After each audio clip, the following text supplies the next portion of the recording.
Sabe aquele momento que deveria ser só alegria, mas que de repente vira um espelho de tudo o que está errado ao nosso redor? Pois é.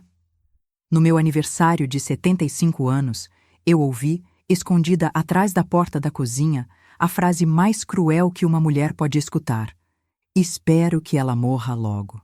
E pior, quem disse isso foi minha nora, a mulher que um dia eu acolhi como filha. Eu não chorei, nem gritei, apenas congelei. Naquele instante, percebi que o que me consumia nos últimos meses não era a idade, era veneno emocional. A manipulação silenciosa, a dor invisível e o abandono disfarçado de cuidados começaram a fazer sentido. Eu estava sendo destruída por dentro. E não era só metafórico. A maior traição familiar da minha vida foi servida em doses diárias, na forma de remédios alterados, sorrisos falsos e abraços calculados. Enquanto todos cantavam parabéns, eu enxergava ruínas familiares atrás das velas do bolo. Foi ali que entendi, ou eu me escolhia, ou morria no papel de vítima. Essa não é uma história de desespero. É sobre sobrevivência silenciosa. Sobre como uma mulher pode renascer aos 76 anos, com dignidade, justiça estratégica e um plano mais bem arquitetado do que qualquer projeto que já tenha feito.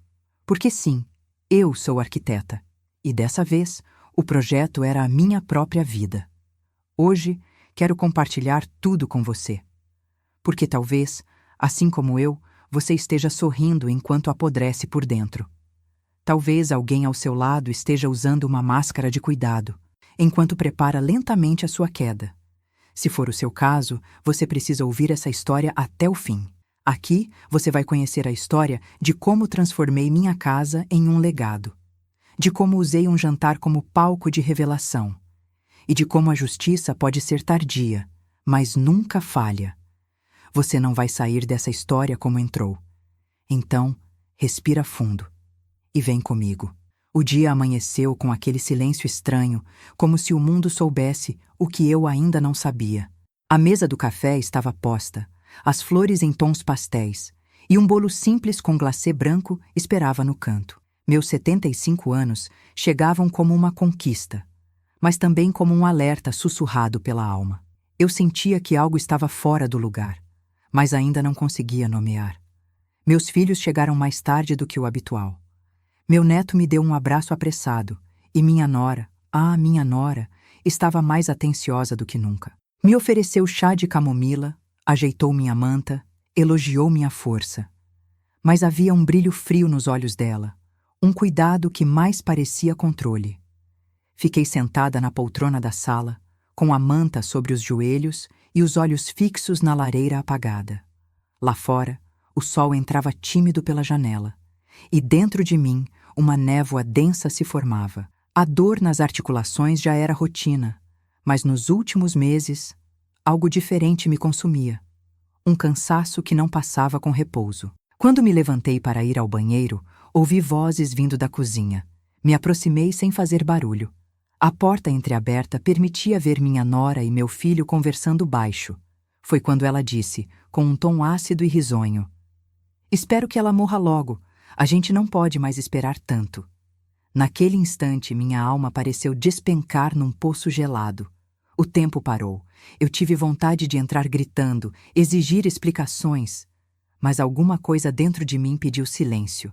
Um silêncio estratégico. Era como se minha intuição dissesse: calma, observe, descubra, e então haja. E foi isso que eu fiz. Voltei para a sala sorrindo, como se nada tivesse acontecido.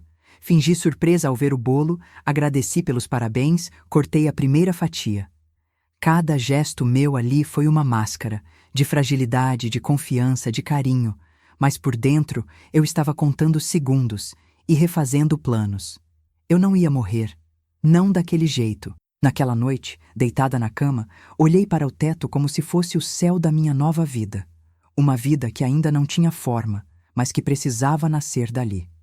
Pensei nos projetos que abandonei, nas pérolas herdadas da minha mãe, e prometi a mim mesma: vou transformar essa dor invisível em justiça, e essa casa em redenção. No dia seguinte, tudo parecia normal. pelo menos para quem olhava de fora. A rotina da casa seguia com chá, comprimidos e cochilos intercalados com conversas mornas. Mas dentro de mim havia um incêndio silencioso. Eu não podia demonstrar nada, não ainda. A sobrevivência exigia estratégia. Comecei a observar os detalhes com atenção de arquiteta. O remédio que minha nora trazia já sem embalagem, o chá com sabor levemente diferente. O olhar aflito do meu filho quando eu recusava algo. Pequenos traços de um projeto maligno. Era como se eles estivessem me desmontando peça por peça, aos poucos, sem deixar marcas visíveis. Foi então que liguei para Marta. Ela trabalhou comigo por mais de 20 anos, desde os tempos do escritório. Conhecia meus silêncios, meus códigos e meus limites. Com ela, eu não precisava explicar demais.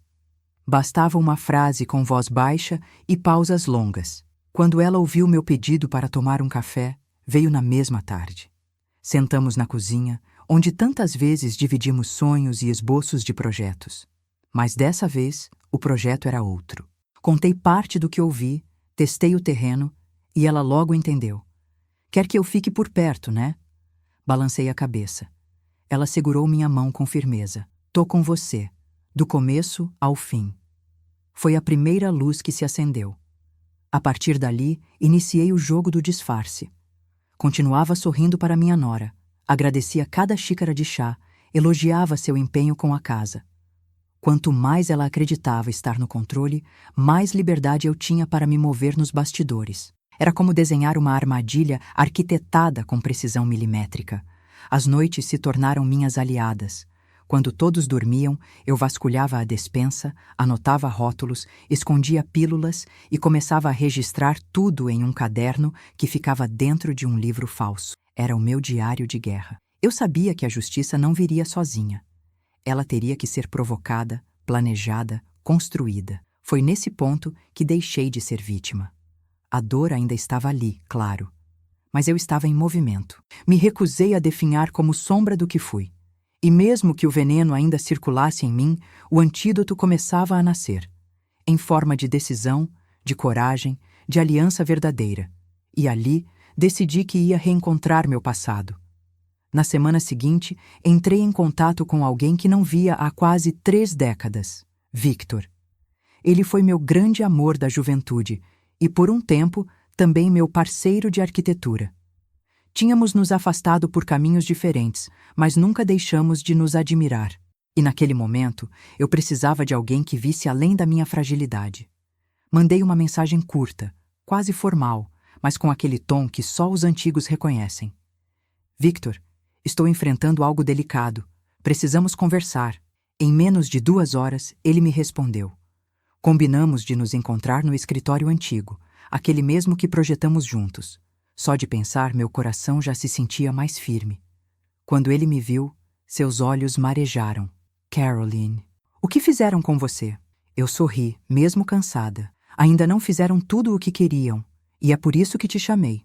Ele me ouviu com atenção de arquiteto diante de uma planta complexa. Expliquei tudo com calma. O envenenamento lento, as suspeitas, as provas em construção. Victor não hesitou. Disse que ficaria ao meu lado. Você projetou obras que mudaram essa cidade. Agora, vamos projetar a sua salvação. Ele trouxe mais que apoio, trouxe estratégia. Me lembrou quem eu era, me lembrou da mulher que enfrentava construtoras corruptas sem perder a classe. E eu, ali, comecei a despertar de verdade. Falamos também da casa. Ela sempre foi meu refúgio e minha maior criação pessoal. Mas agora, estava virando cenário de dor. Disse a ele que queria transformar tudo aquilo. E se essa casa virasse um centro educacional? Um lugar para jovens arquitetos sem recursos? Sugeri. Ele sorriu. Você está voltando, disse baixinho. Naquela noite, ao voltar para casa, olhei cada cômodo com outros olhos. O corredor já não era só passagem. A cozinha, palco da traição, agora seria lembrada como ponto de virada. A casa começava a me sussurrar. Recrie, transforme, ressignifique. E foi isso que comecei a fazer, no projeto e em mim mesma. E assim, junto com Victor, dei os primeiros traços de um novo plano. Um plano que misturava justiça estratégica, legado e redenção tardia. Eu não era só uma vítima tentando escapar. Eu era uma mulher desenhando sua sobrevivência silenciosa, com traço firme, alma forte e o coração, finalmente, despertando da anestesia. Decidi buscar respostas médicas. Não queria mais viver na dúvida, entre suposições e medos. Liguei para o Dr. Henrique, meu antigo clínico, aposentado há alguns anos. Ele sempre foi direto, humano e discreto. Se havia alguém em quem eu ainda podia confiar naquele campo, era ele. Nos encontramos em sua casa, num final de tarde chuvoso. Levei amostras dos remédios que estavam me dando, além de anotações sobre os sintomas que sentia há meses. Tonturas, perda de apetite, lapsos de memória. Ele me olhou com tristeza, como quem entende mais do que pode dizer. Caroline, fizeram isso com você? Sussurrou. Alguns exames rápidos foram feitos ali mesmo, e as suspeitas se confirmaram. Os níveis de substâncias no meu organismo estavam alterados. Era um envenenamento lento por medicação manipulada. Uma combinação sutil, mas constante, que me enfraquecia aos poucos sem deixar rastros evidentes. Você está sendo silenciada de forma cruel, disse o doutor com a voz embargada. Isso não é só um crime, é perversidade. Ele me ajudou a interpretar os exames e recomendou que procurássemos um laboratório independente para validar tudo com documentos oficiais. Eu concordei. Precisávamos de provas sólidas e rápidas. Voltei para casa com uma mistura de alívio e revolta. Alívio por saber que eu não estava imaginando coisas. Revolta por entender que meu próprio filho, o menino que um dia dormiu no meu colo, estava envolvido nisso. A confiança traída era uma ferida mais profunda que qualquer diagnóstico clínico. Mas eu não ia me afundar nisso. Peguei aquela dor e transformei em ação. Guardei os relatórios em um compartimento secreto do armário do ateliê. Era o mesmo onde, anos antes, eu escondia projetos confidenciais de clientes famosos. Agora, escondia a peça mais valiosa do meu novo plano, a verdade. Naquele dia, olhando meu reflexo no espelho do quarto, vi algo diferente. Os traços estavam cansados, sim, mas havia algo nos olhos. Uma firmeza silenciosa. Não era só sobre me salvar. Era sobre honrar tudo o que construí, todas as mulheres que já fui, e garantir que essa casa e essa história não terminariam em ruínas familiares. Foi a partir do diagnóstico que compreendi. O plano deles era sofisticado demais para ser enfrentado com emoção. Precisava de estratégia, como em um projeto complexo, daqueles que exigem cálculo, paciência e simetria. Eu já não era apenas a mãe traída. Era uma arquiteta redesenhando o próprio destino. E isso incluía documentar cada detalhe. Instalei câmeras escondidas pela casa com a ajuda de Marta e Victor.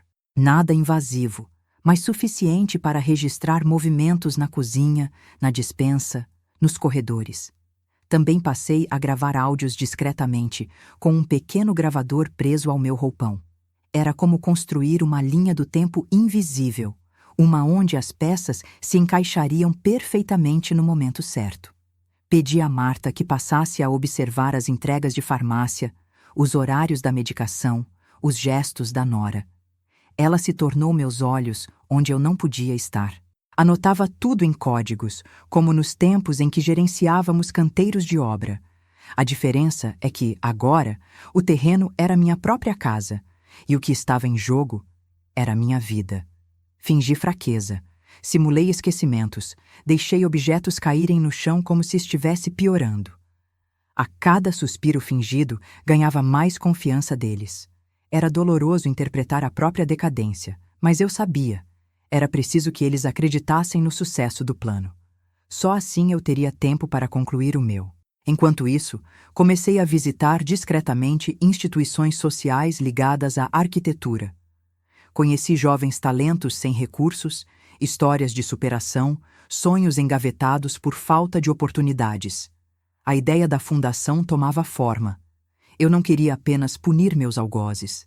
Queria deixar um legado. Minha casa não seria herança de ganância, mas semente de transformação. Victor sugeriu que eu criasse um cronograma. Como em um canteiro de obras, organizamos cada etapa: coleta de provas, envolvimento de aliados, formalização da fundação e, por fim, o confronto. Seria um jantar, um evento de celebração familiar, um cenário perfeito para desenrolar a verdade diante de todos, uma mesa de revelações. Nesse momento percebi que não era mais refém da dor. A sobrevivência silenciosa dava lugar a uma liderança lúcida. Eu conduzia a história, mesmo que por trás das cortinas. E entre taças de champanhe, câmeras discretas e olhares fingidos, comecei a arquitetar o desfecho, porque ninguém desconfiava que a mulher enfraquecida era, na verdade, a autora de um plano brilhante. A casa começou a se transformar de forma quase simbólica. Cada detalhe, cada peça de decoração, cada planta replanejada, era como se eu estivesse limpando o espaço das sombras que o cercavam. Ao mesmo tempo em que preparava o palco do jantar final, moldava os ambientes para o que viriam a ser. Salas de aprendizado, de criação, de esperança. Anunciei um jantar em família, sob pretexto de celebrar minha melhora. Fiz questão de convidar todos, meus filhos, minha nora, alguns antigos colegas e 2 representantes de uma instituição beneficente parceira da futura fundação. A desculpa era simples: agradecer. Mas, na verdade, tudo ali seria registrado, inclusive em áudio e vídeo. Victor cuidou da parte técnica, posicionamento das câmeras, qualidade do som, coordenação com os aliados. Eu cuidei da estética. A mesa precisava estar impecável. Taças de cristal, toalhas de linho, luz de velas, tudo belo, acolhedor, simbólico. Uma celebração para os olhos e um tribunal para as almas. No centro da mesa, coloquei o colar de pérolas herdado da minha mãe. Um símbolo de força feminina e dignidade passada de geração em geração. Ao lado, um porta-retrato com uma foto antiga minha com meus filhos pequenos. Eu queria que vissem o contraste: a mulher que criava e a mulher que agora os enfrentava. Marta ficou encarregada de servir o vinho e o jantar. O prato principal era o mesmo da primeira ceia natalina que fiz como mãe solteira. Sim, tudo tinha propósito. Cada aroma, cada lembrança, cada suspiro trazia um pedaço da história que eu estava prestes a recontar, com fatos, provas e coragem. Antes do brinde, pedi a palavra. Olhares se cruzaram, sorrisos amarelaram. Minha nora apertou o braço do meu filho com sutileza. Eles sabiam que algo estava por vir, mas não imaginavam a magnitude. Eu respirei fundo, toquei o colar no pescoço e disse: hoje, mais do que comemorar a vida, vamos esclarecer algumas verdades. Naquele instante, o salão se calou.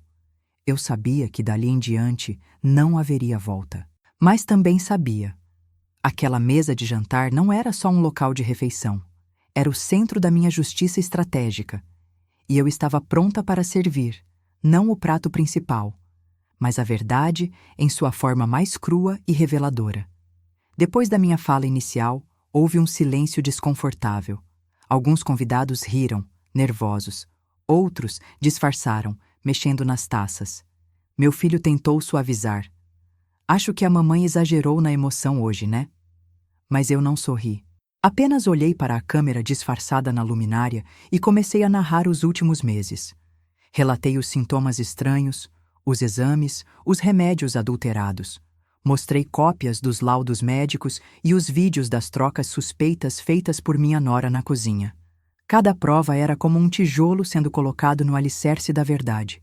E ali, diante de todos, construí o que eles achavam que jamais existiria: justiça. Minha nora empalideceu. Tentou interromper, me chamar de paranoica. Mas os vídeos falaram por mim.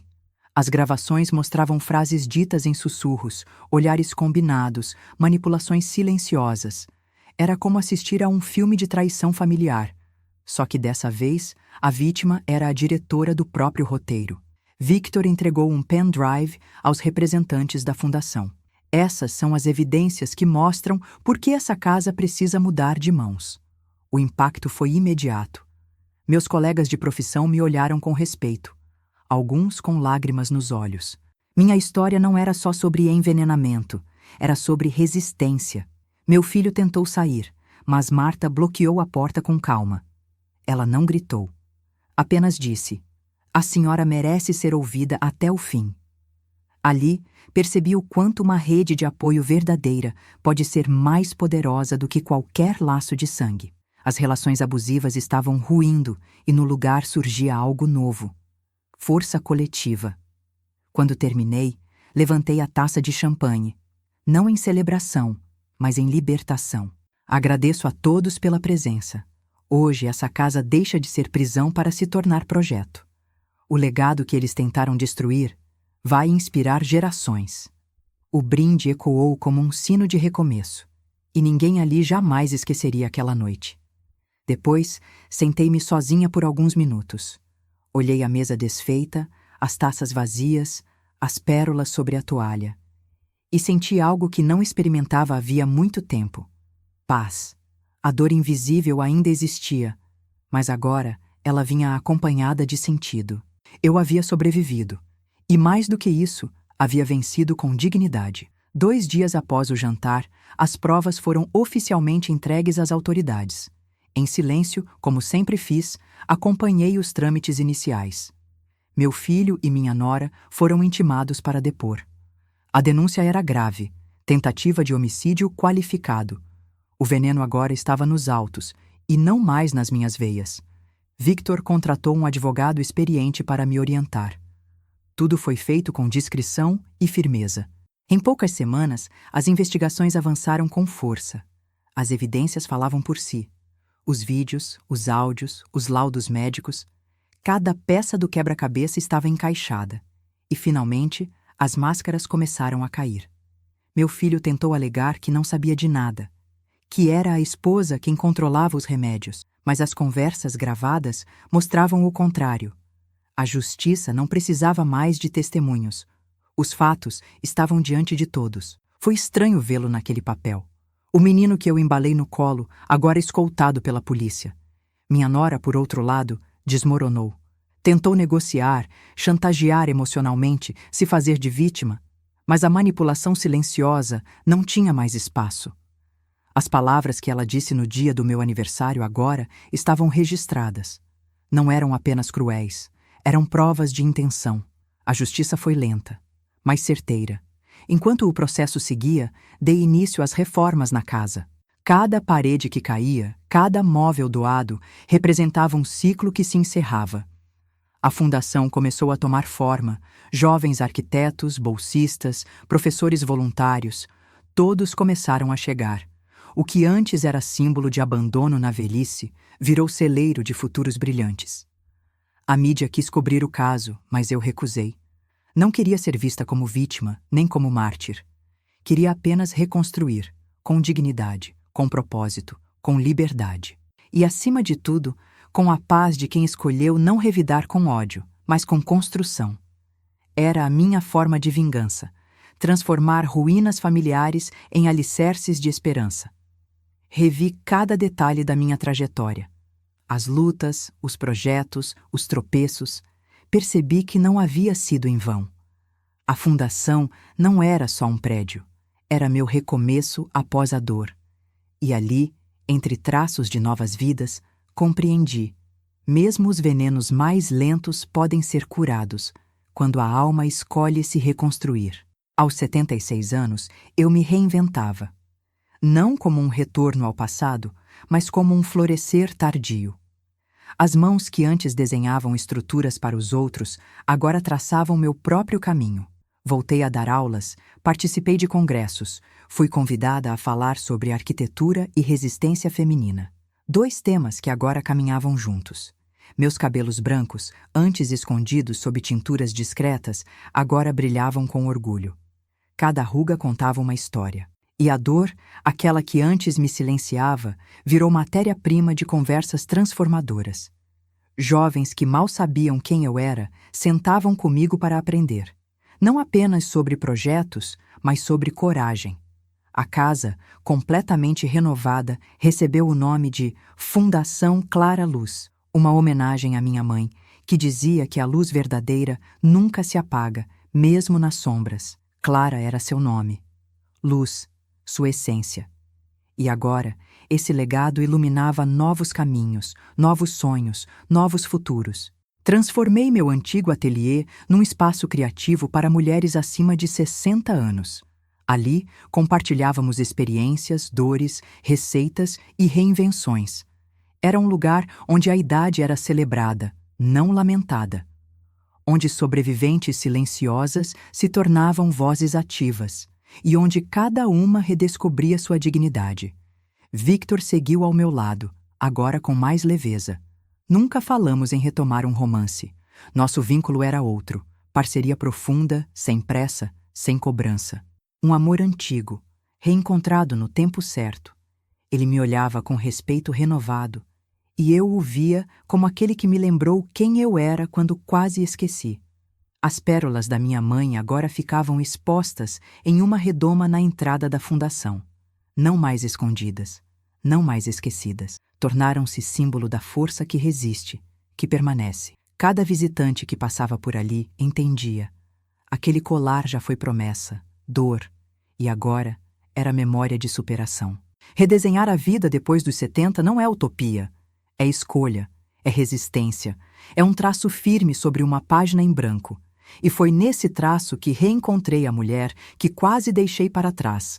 Não porque envelheci, mas porque me deixaram desacreditar do meu próprio valor. Nunca mais. Meses depois, recebi uma carta do presídio. Era do meu filho. Escreveu com palavras pesadas, mas confusas, como quem não sabia se pedia desculpas ou apenas queria ser ouvido. Dizia que fora manipulado, que sentia vergonha, que ainda me amava. Eu reli a carta várias vezes. E mesmo doendo, respondi. Podemos conversar.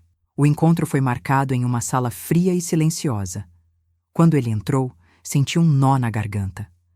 Era o mesmo menino que carreguei no colo, mas agora com os olhos cansados, diferentes. Ele tentou sorrir. Eu não retribuí. Apenas esperei que falasse. E o que ouvi foi menos um pedido de perdão e mais uma tentativa de se justificar. Eu só queria facilitar nossa vida, mãe.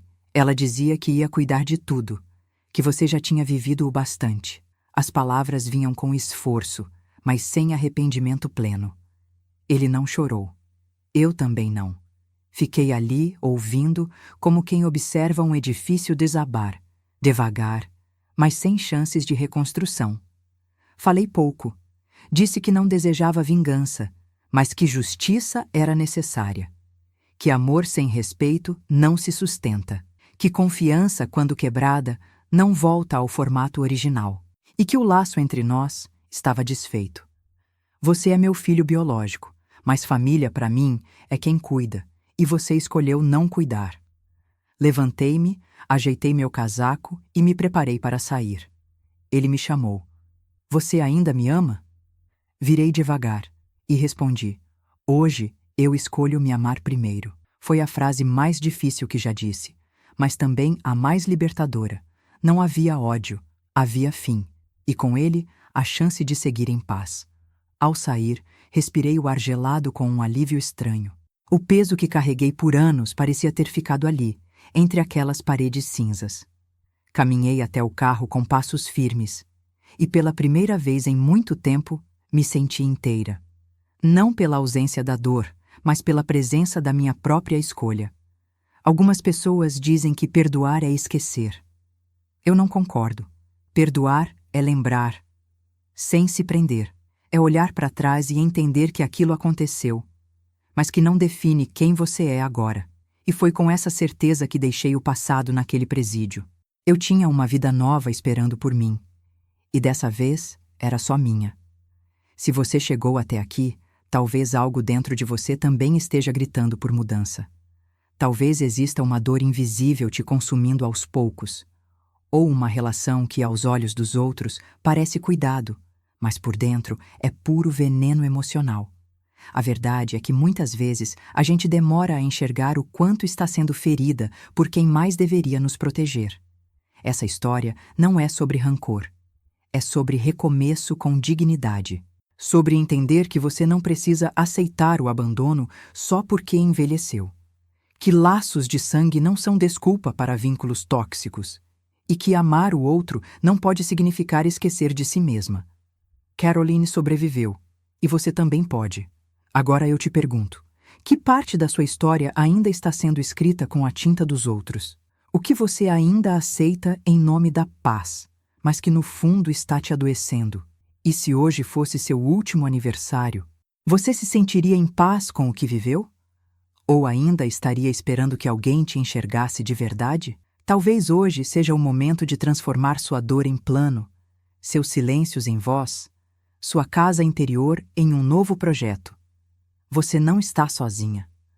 Muitas mulheres já romperam com padrões que pareciam imutáveis e renasceram mais fortes, mais leves, mais suas. Se essa história tocou você de alguma forma, deixa nos comentários de qual cidade você está falando e se já viveu algo parecido. Sua voz pode ser o ponto de virada de outra mulher também. E não se esquece, se inscreve no canal e ativa as notificações. Toda semana, histórias reais como essa vão te lembrar que recomeçar é sempre possível.